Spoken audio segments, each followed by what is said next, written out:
नमस्कार, मैं हूं शुभ मिश्रा और आप सभी दर्शकों का अन्नदाता कार्यक्रम में स्वागत करती हूं।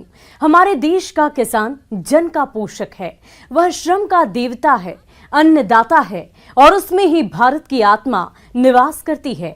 ऐसे ही किसानों की प्रगति के लिए हम खेती बाड़ी से जुड़ी हुई बहुत सी नई लाभकारी जानकारियां हर रोज सुबह लेकर आते हैं। तो चलिए कार्यक्रम शुरू करने से पहले देखते हैं क्या है आज अन्नदाता में। मिर्च की खेती करके कमाएं अच्छा मुनाफा।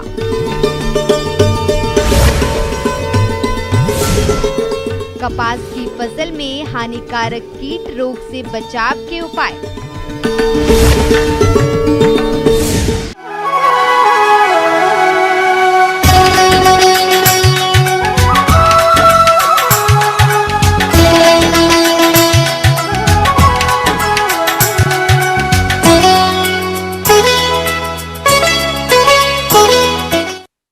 मिर्च की बाजार में मांग साल भर बनी रहने के कारण प्रदेश के किसान भाई इसकी खेती वर्ष भर करने लगे हैं और अच्छी आय भी कमाते हैं।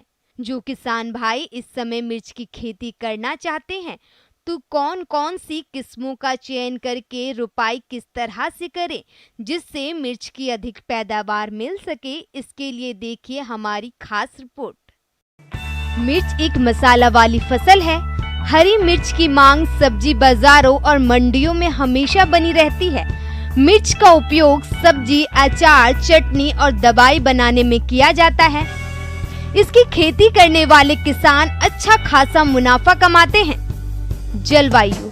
वैसे तो मिर्च की खेती हर प्रकार की जलवायु में हो सकती है, लेकिन इसके लिए गर्म और अर्ध जलवायु उपयुक्त मानी गई है। इसके पौधों के लिए ज्यादा ठंड व गर्मी दोनों ही हानिकारक होते हैं। मिर्च की खेती से अच्छी पैदावार लेने के लिए 15 से 30 डिग्री सेल्सियस तापमान अति उत्तम माना गया है।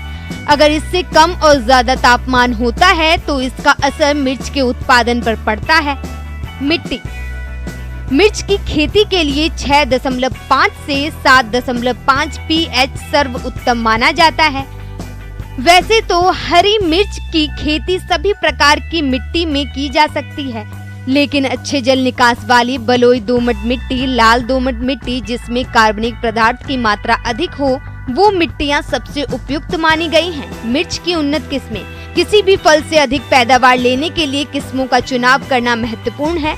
किसान भाइयों, मिर्च की खेती के लिए किस्मों का चुनाव अपने क्षेत्र के अनुसार ही करना चाहिए, जिससे आपको अच्छी पैदावार मिलेगी। साथ ही हम आपको कुछ प्रचलित सामान्य व संकर किस्में के बारे में भी बता रहे हैं, जो इस प्रकार से है।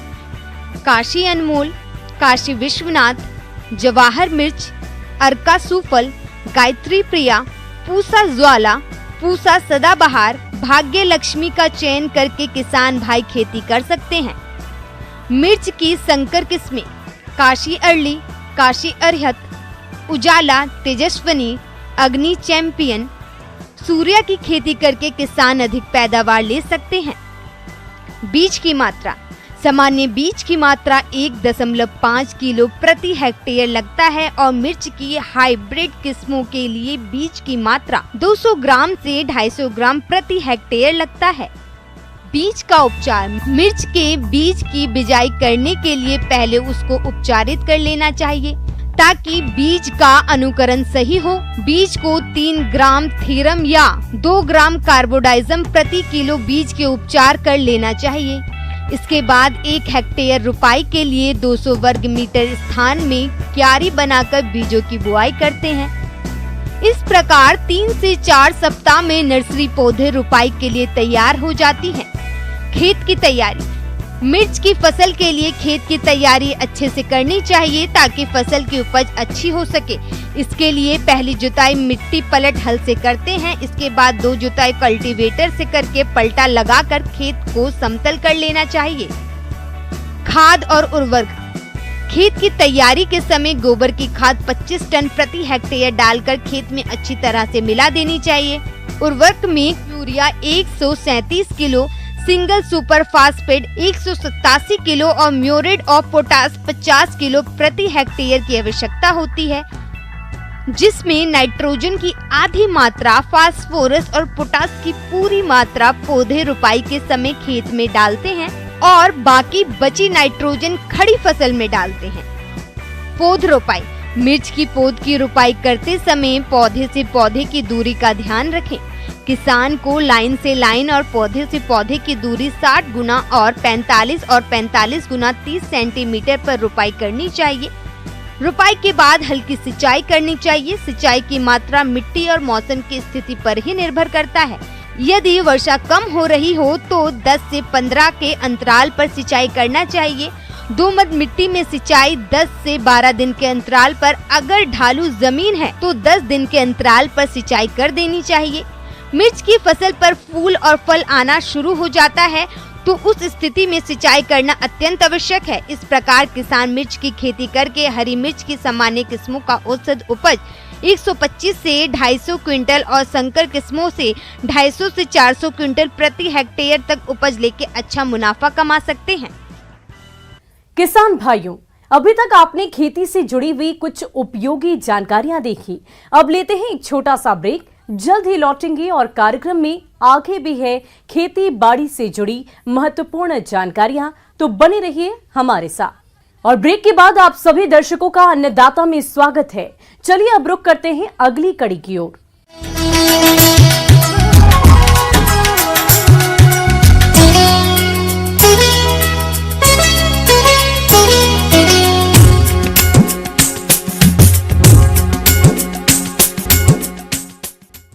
प्रदेश के किसान भाई अधिक लाभ कमाने के लिए कपास की खेती करते हैं। इसी लाभ को देखते हुए प्रदेश के बहुत से किसान भाइयों ने कपास खेती की है।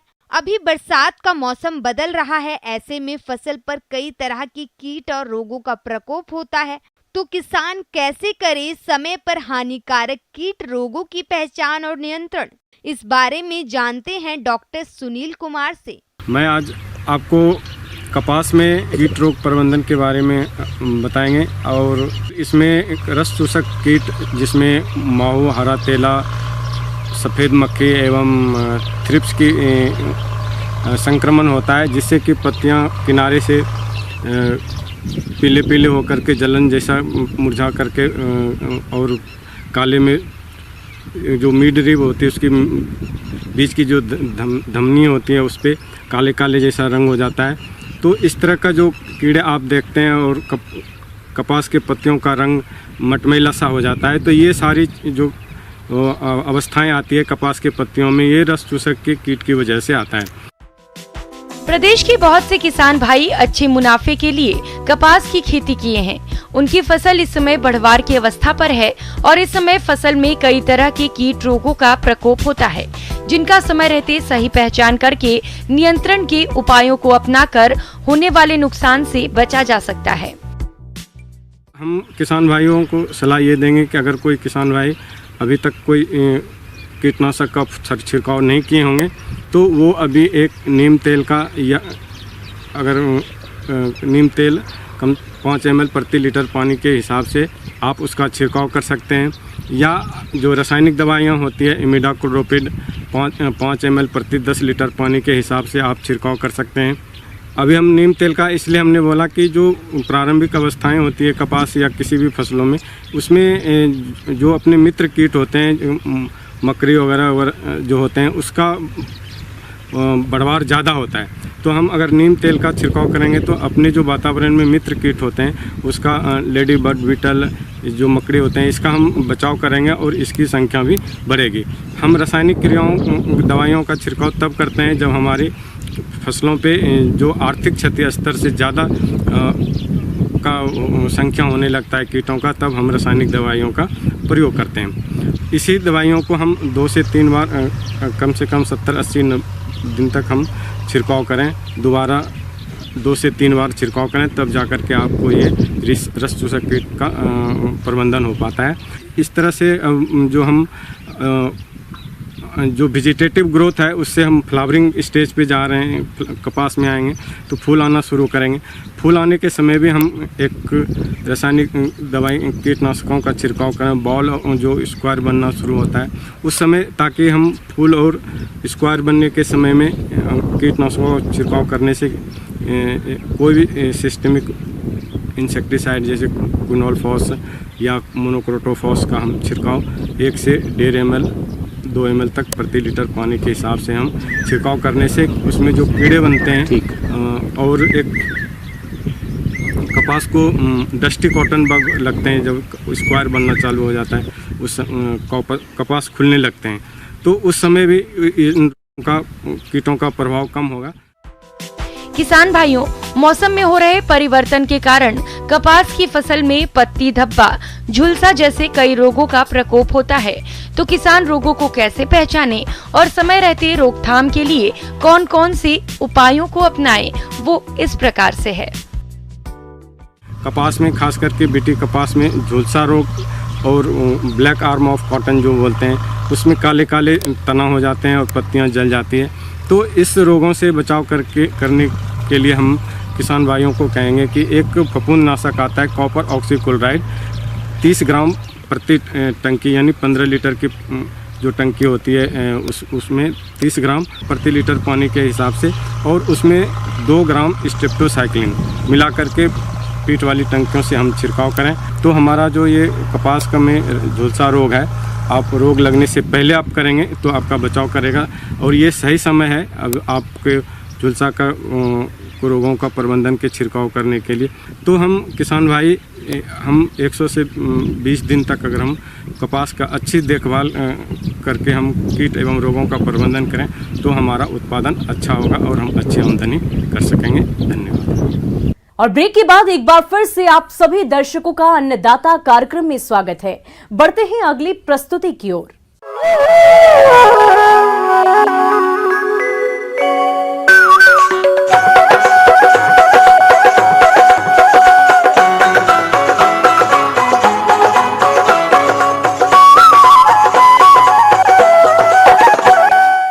खेती के साथ बहुत से किसान भाई मुर्गी पालन करते हैं और कम समय में अच्छा लाभ कमाते हैं। इस व्यवसाय की सफलता का मुख्य आधार है मौसम के अनुसार इनकी देखरेख, जहां पर किसान अक्सर लापरवाही कर जाते हैं, जिसके कारण मुर्गियां कई तरह की बीमारियों की चपेट में आ जाती हैं और सही समय पर इलाज न होने पर इनकी मृत्यु भी होने लगती है। इसीलिए मौसम के अनुसार मुर्गियों की देखरेख किस प्रकार से करें, इस बारे में जानते हैं पशु वैज्ञानिक डॉक्टर सुशील प्रसाद से। जैसा कि आप देख रहे हैं कि अब हमारा मौसम परिवर्तन हो रहा है।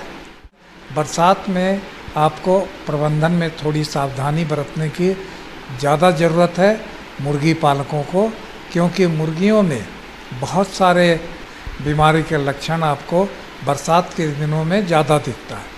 तो पहला चीज़ हम चूजे से बात करते हैं कि चूजे का पालन आप कैसे करेंगे बरसात के दिनों में।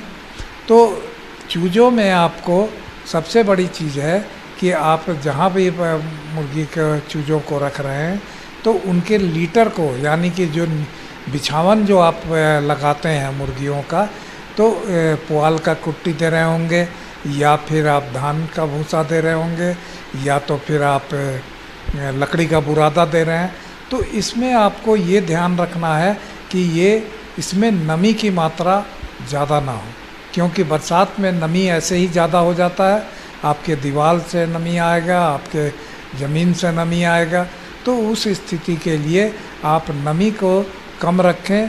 यानी कि कैसे करेंगे कम, तो उस समय के लिए आप हमेशा लीटर को उलटते पलटते रहें और थोड़ा थोड़ा उसमें चूना मिलाया करिए। चूना का काम क्या है कि वो आपके मॉइस्चर को सोखता है। दूसरी चीज़ है कि इस समय आपको कॉक्सीडिया नाम की एक बीमारी है जिसका प्रकोप बहुत ज़्यादा होता है, और वो आपके लीटर से ही, यानी कि जो आपने बिछावन लगाया है उससे ही वो आपका एक परजीवी है जो कि आपके मुर्गियों को हो जाने पर खूनी दस्त जिसे हिंदी में कहते हैं, और मुर्गियों में बहुत ज़्यादा मृत्यु दर बढ़ जाएगा चूजों के अंदर। मुर्गी में कॉक्सीडियोसिस रोग एक अत्यधिक घातक और एक संक्रामक रोग है। यह रोग मुर्गी पालन की सबसे गंभीर प्रोटोजोआ परजीवी जनित बीमारियों में से एक है। इस रोग में कमजोर हो जाने के कारण 100 तक मुर्गियों के चूजों की मृत्यु हो जाती है।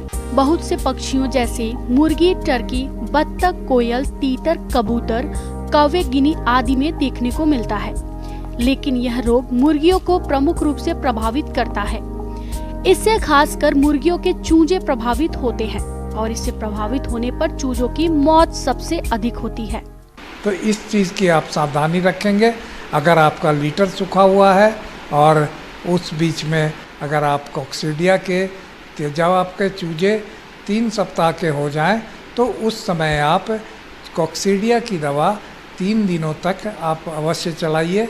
एंटीबायोटिक वगैरह तो आप चलाते रहते हैं, लेकिन साथ में आप कॉक्सीडिया का 3 दिन का आप ट्रीटमेंट खास करके बरसात के समय में अवश्य कीजिए।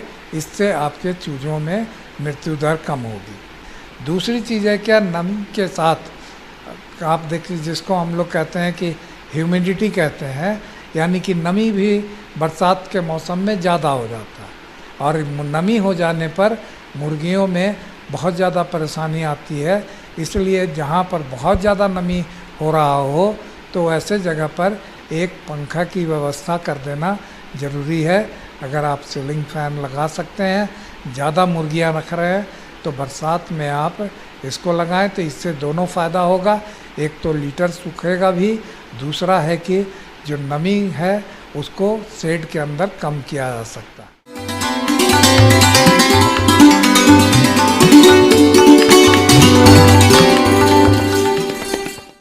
अन्नदाता हेल्पलाइन निशुल्क फोन संपर्क सेवा के माध्यम से आपके द्वारा पूछे गए प्रश्नों में से 1 या 2 महत्वपूर्ण प्रश्न को हम अपने कार्यक्रम में शामिल करते हैं और इसी के तहत आज किसान का सवाल और उसका जवाब कुछ इस प्रकार है। अन्नदाता निशुल्क फोन संपर्क सेवा के माध्यम से पूछे गए प्रश्नों में से आज हमने जिस प्रश्न को कार्यक्रम में शामिल किया है उसे पूछा है ग्राम रायपुर, जिला पाली के कृषक बसंत कुमार ने। आप फसल चक्र के बारे में संपूर्ण जानकारी चाहते हैं तो बसंत कुमार जी, आपकी जानकारी के लिए प्रस्तुत है कार्यक्रम का ये अंश। पर चर्चा करते हैं फसल चक्र। तो किसान भाइयों, फसल चक्र क्या है, पहले इसको समझने की कोशिश की जाए। एक ही ज़मीन पर एक ही वर्ष में फसलों को इस तरह से हेर फेर कर उगाना जिससे कि फसलों के उत्पादन में वृद्धि हो तथा कम से कम मृदा रिसोर्स का हानि हो, हम उसको फसल चक्र कह लेते हैं। यह देखा जाता है कि किसान अंधाधुंध फसलों का उत्पादन करते रहते हैं, ना तो मिट्टी के हेल्थ का ध्यान रखते हैं और ना ही जल का। इसलिए खेती के ऐसे तरीकों को अपनाएं जिससे मिट्टी स्वस्थ बनी रहे और पानी का दोहन भी कम से कम हो और उपज भी भरपूर मिले, जिसके लिए सबसे पहले आपको फसल चक्र पर ध्यान देना चाहिए। जब हम एक ही खेत में विभिन्न प्रकार के फसलों को उगाते हैं, जैसे कम पानी चाहने वाली फसल के बाद अधिक पानी चाहने वाली फसल, उथली जड़ वाली फसल के बाद गहरी जड़ वाली फसल, दलहनी फसल के बाद अदलहनी, तेलहनी या खाद्यान्न फसलों को लेना है, कम खाद चाहने वाली फसल के बाद अधिक खाद चाहने वाली फसल लेना है। फसल चक्र अपनाने के अनेकों लाभ हैं। मिट्टी की उपजाऊ क्षमता बढ़ती है, मिट्टी में कार्बन नाइट्रोजन का अनुपात बढ़ता है, मिट्टी का कटाव नहीं होता है, फसलों का बीमारियों से बचाव होता है, कीटों का कम से कम प्रकोप होता है, खरपतवार कम उगते हैं। इस तरह के कई और भी लाभ मिलते हैं। जैसे उथली जड़ वाली फसल के बाद जब हम गहरी जड़ वाली फसल लेते हैं तो उथली जड़ वाली फसलें जैसे गेहूं है, धान है, ये सभी ज़मीन की ऊपरी सतह से पोषक तत्व लेती हैं तथा जल भी लेती हैं, क्योंकि इनका जड़ बहुत गहरा नहीं होता है। लेकिन जब हम धान गेहूं के बाद गहरी जड़ वाली फसलें दलहन या तेलहन लेते हैं खरीफ में, तो इन फसलों की जो जड़ है गहराई तक जाती है और ज़मीन के ऊपरी सतह के साथ साथ निचली सतह से भी पोषक तत्व एवं जल का उपयोग करती है। उसी तरह से कम पानी चाहने वाली फसल जैसे मक्का है, उसके बाद अगर हम अधिक पानी चाहने वाली फसल गन्ना ले लेते हैं तो हमारा जल का भी विभिन्न तरह से उपयोग हो सकता है, उत्पादन क्षमता जल की बढ़ जाती है। जब हम दलहनी फसल के बाद अदलहनी फसल लेते हैं तो हमें पता है कि दलहनी फसल वातावरण की नाइट्रोजन को अपनी जड़ों की गांठों में एकत्र कर लेती है और राइजोबियम नामक इस जीवाणु के द्वारा एकत्र होता है गांठों में, और जब गांठें सड़ने लगती हैं तो नाइट्रोजन ज़मीन में छोड़ दी जाती है। इस प्रकार वातावरण की नाइट्रोजन मृदा में हार्वेस्ट कर ली जाती है, मृदा में समायोजित कर ली जाती है, जिसका उपयोग अदलहनी फसलें आराम से अगली अदलहनी फसलें कर लेती हैं। तो जब हम इस तरह से फसलों को हेर फेर कर लेते हैं तो हम देखते हैं कि हमारे एक ही खेत में विभिन्न प्रकार के विविध फसल लग जाते हैं और जो रोग और बीमारियों का संक्रमण है वो घट जाता है। क्योंकि जब हम लगातार एक ही फसल लेते हैं, धान या धान गेहूँ, तो उसमें कुछ बीमारियाँ अलग से आ जाती हैं। लेकिन जब हम उसको विविध फसल कर लेते हैं, डाइवर्सिफाइड फसल ले लेते हैं, तो विभिन्न प्रकार के बीमारियों से भी बच जाते हैं एवं खरपतवार का प्रेशर भी घट जाता है। किसी एक 2 साल के अंतराल पर हमें हर हाल में अपनी जो एग्जिस्टिंग क्रॉपिंग सिस्टम है उसको बदल देना चाहिए। जैसे हमारा धान और गेहूँ हमने 1 साल लिया, धान गेहूँ अगले साल भी ले सकते हैं, लेकिन अब 2 साल के बाद निश्चित तौर पे हमें कोशिश करना है कि उसमें हम धान गेहूँ के स्थान पर हम कोई दूसरी फसल ले लें। धान के बाद हम चना ले लें, धान को भी हम रिप्लेस कर दें, धान की जगह हम मक्का ले लें और उधर चना ले सकते हैं। मतलब हमें कम से कम 2 से 3 सालों के बाद हर हाल में अपनी जो एग्जिस्टिंग फसल है उसको बदल करके हमें फसल चक्र को हर हाल में अपनाना चाहिए।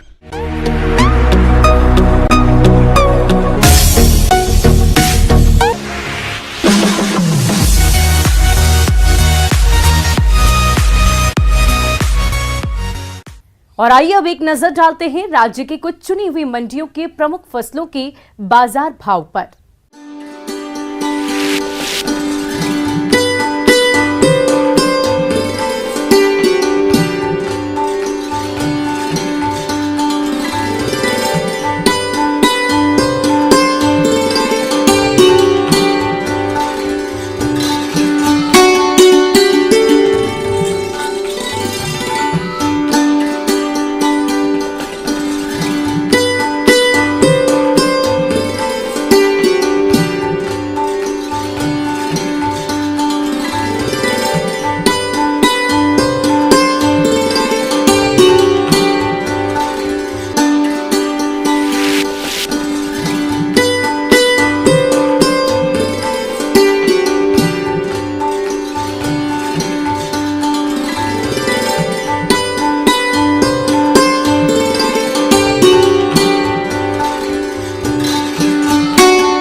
किसान भाइयों, अन्नदाता आपकी सेवा के लिए संकल्परत है। कृषि संबंधित समस्या और सुझाव के लिए आप हमें इस पते पर संपर्क कर सकते हैं।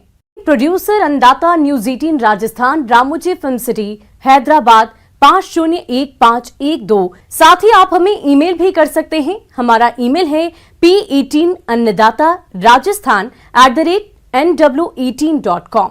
इसके अतिरिक्त आप हमें निःशुल्क हेल्पलाइन नंबर 180088921663 पर सोमवार से लेकर शनिवार सुबह 10 बजे से शाम 4 बजे के बीच संपर्क कर सकते हैं। किसान भाइयों, अब समय हो रहा है आपसे विदा लेने का, तो हमारी अन्नदाता टीम को दीजिए इजाजत। कल फिर आपसे मुलाकात होगी कृषि संबंधित कुछ और महत्वपूर्ण जानकारियों के साथ। नमस्कार।